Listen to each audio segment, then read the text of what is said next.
दोस्तों ये कहानी एक लक्कड़हारे की है जो कि एक ईमानदार लक्कड़हारा था। आप इस कहानी को ध्यान से सुनिए और इससे मिलने वाली शिक्षा को अपने जीवन में जरूर उतार लीजिए। बहुत समय पहले की बात है, एक छोटे से गांव में एक लक्कड़हारा रहता था। वह अपने काम के प्रति बहुत ईमानदार था और हमेशा कड़ी मेहनत करता था। प्रत्येक दिन वह पास के जंगल में पेड़ काटने चले जाता। जंगल से पेड़ काटने के बाद वह लकड़ियां अपने गांव लाता और सौदागर को बेच देता, जिससे वह काफी अच्छा पैसा कमाता था। वह अपनी रोजमर्रा के खर्च से अधिक पैसा कमाता, जिससे उसके पास अच्छी बचत भी हो जाती। लेकिन वह लक्कड़हारा अपने साधारण जीवन से खुश था। एक दिन वह नदी किनारे पेड़ काट रहा था। अचानक उसके हाथ से कुल्हाड़ी फिसली और वह गहरी नदी में जा गिरी। वह नदी बहुत गहरी थी, इसलिए वह खुद उस कुल्हाड़ी को नहीं निकाल सकता था। उसके पास सिर्फ एक ही कुल्हाड़ी थी जो अब नदी में खो चुकी थी। वह यह सोचकर बहुत परेशान हो गया। वह सोचने लगा कि बिना कुल्हाड़ी के वह अपनी आजीविका किस तरह से चला पाएगा।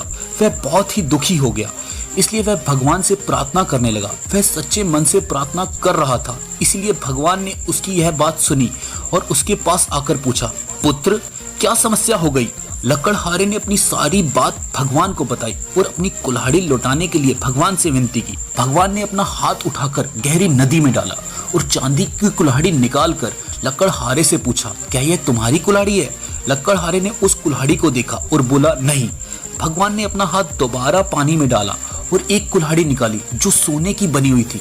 भगवान ने उससे पूछा, क्या यह तुम्हारी कुल्हाड़ी है? लक्कड़हारे ने उस कुल्हाड़ी को अच्छी तरह देखा और बोला, नहीं भगवान, यह मेरी कुल्हाड़ी नहीं है। भगवान बोले, इसे ध्यान से देखो मेरे पुत्र, यह सोने की कुल्हाड़ी है जो बहुत कीमती है। सच में यह तुम्हारी नहीं है? लक्कड़हारा बोला, नहीं यह मेरी कुल्हाड़ी नहीं है।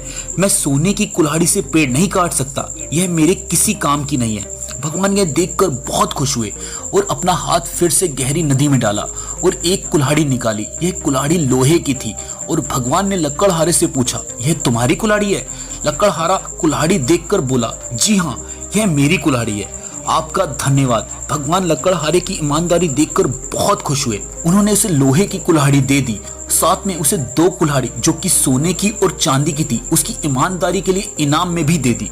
दोस्तों ये कहानी हमें ईमानदारी की एक बहुत बड़ी सीख देती है। हमेशा ईमानदार रहो। ईमानदार हमेशा से ही प्रशंसा के पात्र रहे हैं। ईमानदारी हमारे नैतिक गुणों में 4 चांद लगाती है और फलस्वरूप हमें इसका बेहतर फल हमेशा मिलता है। इसलिए अपने काम के प्रति, खुद के प्रति और हर स्थिति में ईमानदार रहें। आपको आपकी ईमानदारी का फल अवश्य मिलेगा। दोस्तों इस कहानी का कौन सा पार्ट आपके दिल को छू गया, कमेंट सेक्शन में जरूर लिखकर बताना। और अगर कहानी आपको अच्छी लगी हो तो इसे लाइक करके अपने 5 दोस्तों के साथ शेयर जरूर कर दीजिए। और इसी तरह की और कहानियां सुनने के लिए आप हमारे चैनल को सब्सक्राइब करके साथ में लगे बेल आइकन को जरूर दबा लीजिए।